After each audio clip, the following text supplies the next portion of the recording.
Kwa majina naitwa mkaguzi msaidizi Ahadi Beda Ndaskoi, ni mkuu wa zimamoto wilaya ya Hai.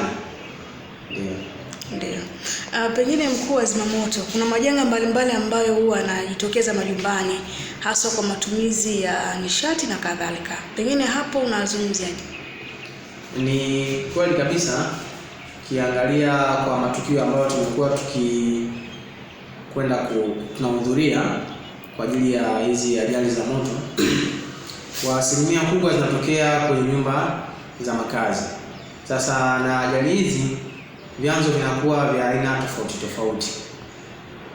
Mara nyingi matukio ambayo tumehudhuria unakuta vyanzo, baada ya kufanya uchunguzi, unakuta sana kuna uzembe, lakini pia kuna hali ya kutokujua. Sasa uzembe unatokana na nini? Kwa sasa hivi tunahama kwenye matumizi ya kutumia mkaa, tunaenda kutumia matumizi ya nishati safi, kwa maana ya kwamba ya majiko ya gesi. Sasa kumekuwa na matukio mengi yanahusisha moto, lakini vyanzo vikiwa ni majiko ya gesi. Ni namna gani wananchi wanashindwa kuwa na tahadhari ya kutosha kwenye utumiaji wa majiko ya gesi? Sasa hiyo ni elimu ambayo tunakuwa tunaitoa kupitia njia mbalimbali, ikiwemo vyombo vya habari, vipeperushi, ili wananchi waweze kufahamu namna ya kuzuia hayo majanga ya moto ambayo yanasababishwa na majiko ya gesi, wasikumbane nayo, lakini vile vile pindi inapotokea na njia gani za kuchukua ili kupunguza athari ambazo zikajitokeza kulingana na majanga haya. Pengine sasa janga la moto limetokea, pengine ni gesi ndio imelipuka. Hapo kwa hatua za haraka mtu anatakiwa kufanya nini ili kuweza kuzima huo moto kabla hujasambaa nyumba nzima? Kwanza kabisa wananchi wanatakiwa waifahamu namba ya dharura ya Jeshi la Zimamoto na Uokoaji, ambayo namba hiyo inapatikana masaa 24 na ni bure, ambayo ni 114. Hiyo ndio namba ya dharura ya Jeshi la Zimamoto na Uokoaji. Na unapopata janga lolote linalohusiana na tukio la moto au linahusisha maokozi, basi unatakiwa upige namba hiyo.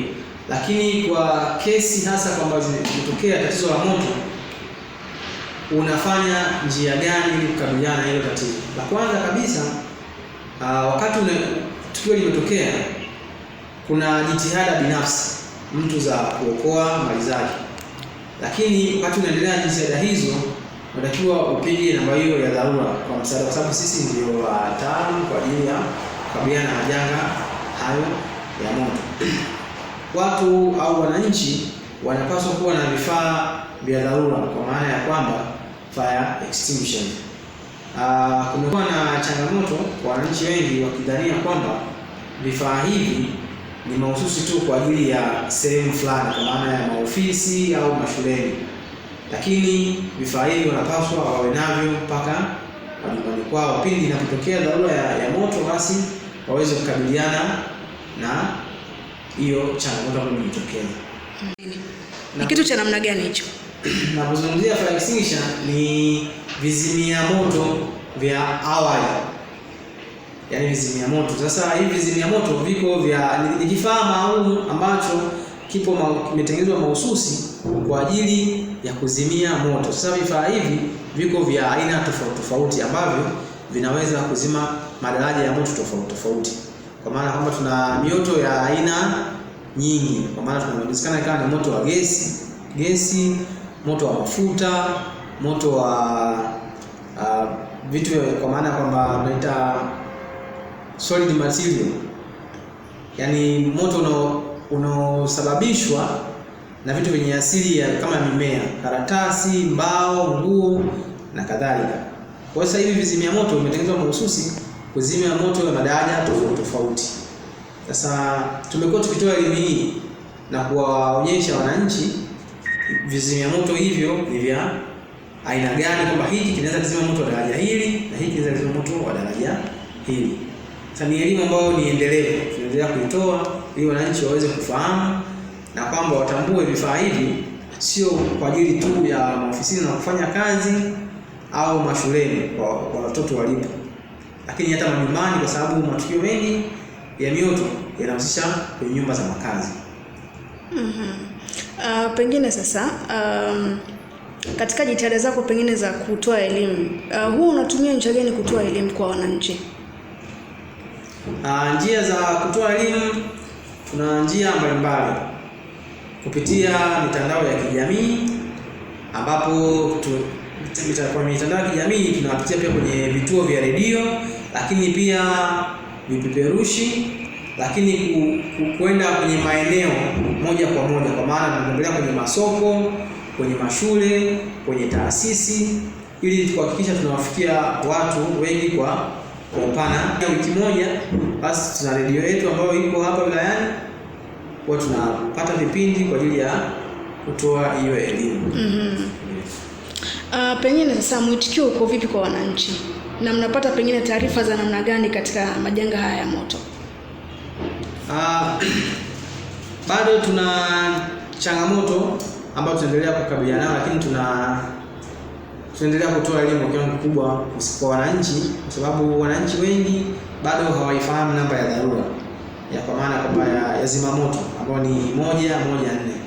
Hali hiyo inapelekea sasa mtu anapata tatizo, mpaka tatizo linakuwa kubwa, anashindwa kupata msaada kwa wakati kutokana na namba ya dharura anakuwa haifahamu. Lakini wananchi wengi wakifahamu kwa upana wake namba hiyo, itaturahisishia sisi pia kufika kwenye matukio ya moto au maokozi kwa wakati sahihi.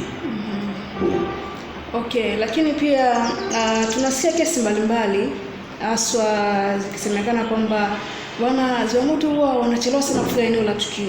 Hilo pengine unalijibuje? Kumekuwa na hizo tuhuma za namna hiyo kwa upande wetu, lakini sisi kama taasisi kwa kiwango kikubwa tunategemea taarifa kutoka kwa wananchi. Yaani pindi tunapopata taarifa ya tukio, basi na sisi muda huo tunaenda kwenye tukio husika. Kwa hiyo kuchelewa kupatikana kwa taarifa kwa wakati, hiyo inapelekea hamfiki kwenye eneo la tukio kwa wakati. Kwa hiyo ningependa kutoa rai na kupitia platform hii kuwaambia wananchi, pindi unapopata tatizo la aina yoyote ambayo linahusisha majanga ya moto au linahitaji kuokolewa, yani kwa maana ya maokozi, iwe barabarani, mtu amezama kwenye mto, kwenye visima au sehemu zote hatarishi, basi wapige namba 114 kwa wakati. Upigaji wako wa namba au utoaji wako wa taarifa kwa wakati, basi hii inatuwezesha sisi kufika kwenye eneo la tukio kwa wakati. Kwa Jeshi la Zimamoto na Uokoaji kwa wilaya yetu ya Hai, kwa sasa hivi ningependa kuwafahamisha wananchi wa wilaya yetu ya Hai na kata zake zote na vitongoji na vijiji kwamba wilaya yetu kwa sasa hivi tuna kituo cha zimamoto ambacho kina gari kwa ajili ya matukio ya moto, pamoja tuna gari kwa ajili ya kufanya maokozi. Hivyo basi kwa sasa hivi upatikanaji wa huduma hii ya zimamoto kwa upande wa wilaya Hai, changamoto hiyo imeshatatuliwa tofauti na kipindi cha nyuma. Kwa hiyo unapopata tatizo la aina yoyote ile, basi msisite kupiga namba ya dharura 114 na huduma hii ni bure kabisa.